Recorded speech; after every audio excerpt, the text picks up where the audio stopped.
I'm Caroline, I'm Jess. and we're reviewing Severance. Coming up next.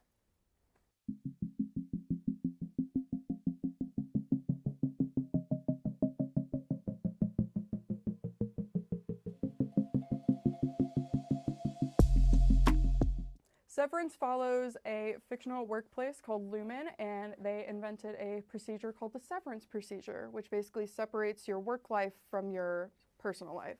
So every single time they go into work, they have absolutely no memory of what they are like on the outside world, and which causes a lot of issues, wouldn't you would say? And part of the reason I love this show so much is just like the talking about it and the hypotheticals and just like asking about it. So what did you think of season 2? I really liked season 2. I had a lot of fun. I didn't like it as much as season 1. I will say that. Okay. I will say that. I think that maybe part of it is how I watched it. Mm-hmm. We were talking. Yeah. I binged the first season, and then this one I watched, weekly as it came out. And it was just because of that. But the pacing felt a little bit weird to me. It was kind of bouncing around a little bit, but ultimately like it is a great show, and it's so well written and it's so well done. Like even if like an episode of Severance isn't the best thing, like a mediocre episode of Severance is better than most good episodes of TV on right now, I think, because it's just like so artistic, and especially it's on Apple TV, which is why most people haven't seen it. If it was on like Netflix, I think it would have taken the world 100%. by storm, like the first season, like Stranger Things-esque.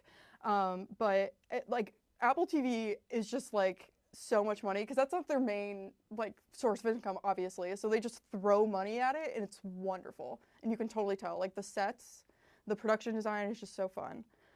So, what are your favorite character arcs? Ooh, okay. So far? So like obviously this season was very focused on Mark and Helly. Yes. It was like a lot less. The first season, Irving was my absolute favorite for sure, and he kind of got put on the back burner this season, which I was a little sad about, but I understand why they did it. But yeah, I really like Mark. I think it's so interesting, like seeing who. I mean, obviously, like the whole point of the show is it's two separate people, but it's not really two separate people. And I really like the route that they went with, like.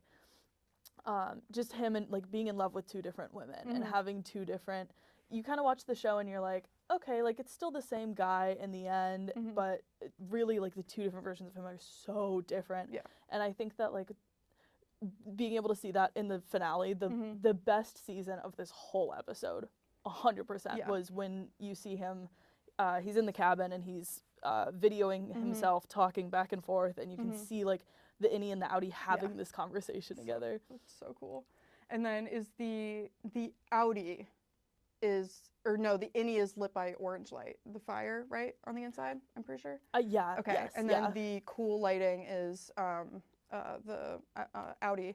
The reason I'm wearing blue is because the show has a very strong visual metaphor in the blue and the red. The cinematographer said that anytime there is any hint of red lighting, that means that there is love in the air, and which like is that's standard, color theory. But I think saying that makes that final shot so much more interesting. So cool with the red, like, and it starts on Gemma and it goes boom, boom, boom, boom, lands on Helly. He goes to her. It's so good. Genius. Yeah. And then they transferred the clip from like the final shot to film, and then transferred it back, which is why it looks so cool at the end. Isn't that so cool? Yeah. Like this is what I mean. Like fans of the show had to wait 3 years in between season 1 and season 2. Season 1 came out in 2022, which is painful considering how season 1 ended. But I think season 2, they spent that time really kind of building a foundation for what they're going to do with the show later on. So the creators have said we're not going to have to wait that long. Hopefully. I hope when they do it again, they do like the similar thing that they did in Grand Central Station. Did you see that? Yeah, yes. That was so cool. Such a cool. They had them like in a little box and they were all working, and it's just like that's such a cool way to market. God, I think Helly and Gemma, those two characters, are probably two of my favorite fictional characters to come out of the last, like, 10 years. Like, I know Mark is the main character, but what can I say? Women. Especially what they did with Gemma. Like, my favorite episode of the whole season, besides the finale, was her episode, which I believe was episode 6. And that's where we learn all about her and, like, what's going on with with like her romance, and in that show or in that episode we just saw so much more of her and so much more like empathy and heart, and it was just, it warms my heart. Yeah, I agree. I loved getting to see her, and like getting again a whole episode dedicated to her was such a good idea, because it almost like got to the point where she's just this like fictional person who's like an idea. Exactly. And you know, Mark's whole thing is he has to save her. He's doing everything for her, and it's like, okay, whatever. Is she real? Is she who is this woman? Yeah. And so I agree. I think it was really cool getting to see her and like getting to understand her as a character. I think the performances of this season are absolutely divine, and I do agree, like Irving, I was really sad that he was sidelined, and I also wanted to see more Christopher Walken, obviously. And I was a little sad by that, but then I was watching the finale, and I said this to my roommate who I was watching it with. I was like, I don't really see how he could have fit in. Like, I was trying to picture a finale with Irving involved, and I feel like he would have been anti-blocking Melchick from, you know, doing that. So I don't really know what his role would have been. So I feel like that's a really key reason why they kind of did what they did. They fired him, and then he had to go in the outside world. I really hope he comes back in some regard, any regard. I hope we see more Bert too, Christopher Walken's character, because he is some lies. Their chemistry is so crazy. So good. I just like, this is also kind of a random thought, but I don't think there are many shows on television where there are many actors who are over the age of 60. Nevertheless, several as main characters. Like, I just think that is so cool, which is like, again, kind of a random thought. I think, where do you think it's gonna go?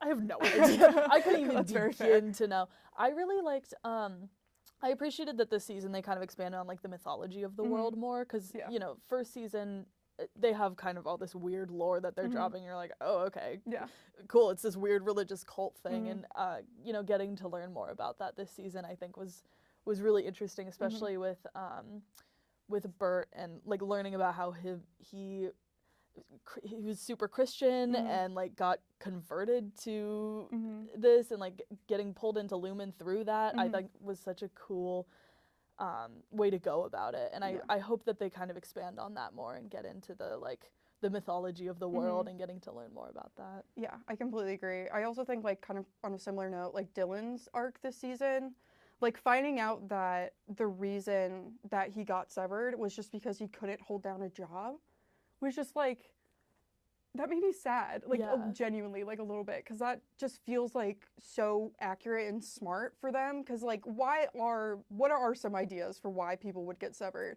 And obviously Helena's answer, or Helly's answer, is pretty clear, as is Mark's. But then like in season 1, I remember thinking like, why did they do it? Right. And I think the fact that he's a family man makes that even more interesting. And I think one of my favorite aspects of this season was the handling of Merritt. Is that her name? The wife? Oh God, I don't even. We'll go with that. Yeah, like his wife's character, and like how she must feel seeing this man who looks like the man that she loves, but it's not. Like, that must be so weird. I loved those scenes between them, especially when he proposed. Like, oh, such a sweet story. Oh, God, it makes my little heart hurt. I definitely think it's gonna go the Glasgow block that we see in the Woe's Hollow episode, where they go outside for the first time. I think that's gonna have something to do with the solution that they find, but I'm a little afraid that no matter what ending they go with, somebody is gonna get really upset. Probably. So, yeah. There's no way that they can like fully wrap it up without pissing killing some people innies. off. Yeah, exactly. Well, on that note, what are you gonna give this season? I'm gonna give it an 8. I think first season was a 9 or a 10 for me, and this like expanded on it really well. And I love the world. I love the characters. There were some moments where it dipped a little bit. It was a little dull for me, and it kind of meandered a little bit. But yeah, at the end of the day, so good. No, I totally see that. I'm kind of on the flip side. I like season 2 more. Because I did like just seeing more of the world and more of the characters. And I also think, as me watching it as it released, those last few episodes I think really helped that. I'm gonna give it like 8.5, 9. Like, I was gonna say I'm really enjoying this season, as if it's still airing. God. I miss Severance so much. 3 years. 3 years. Hopefully like 2.5. Yeah, fingers crossed. Hopefully Ben Stiller comes in. All right. Well, that's all we have for you today. Hopefully we'll see you in 3 years when the next season comes out. Yeah. Be nice to your innie.